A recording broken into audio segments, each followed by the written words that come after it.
Hi! Kamusta ka mo tanan? Ang ngalan ko si Adrian. Mastoryahanay naman kita parte sa pahamot. Ini nga pahamot nga luyag ko istorya sa inyo subong tawag siya Savage Elixir for Men. Iyan ni siya ni Christian Dior. Te, panalaki ni siya, pero kung luyag mo siya suksokon, bahala ka pag gusto ka. Kag elixir ni sabot ang balon concentrated, no? Mga isa ka braso kalayo, bago ka masimutan. Te, ano ni siya klase nga pahamot? Bali, presko nga mainit nga makahang na amo na siya kung simutan. Angay siya sa tugnaw nga panahon, ang temperatura nga para siya is between 50 to 70 degrees Fahrenheit o kung 10 to 21 degrees Celsius. Te, ano ang iya nga mga nota?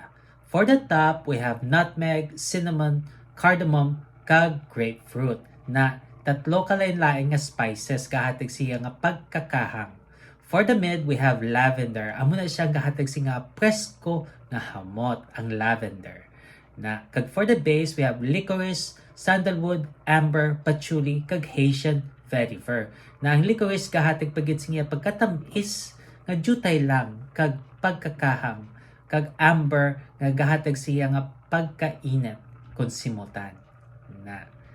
Te, kabay pa nga namian kamo sini nga pahamot kay uso ni siya. Kag kung may iban pa kamo nga mga pahamot nga luyag istorya sa akon, ibilin lang sa comment section. Sa daso naman, bye-bye!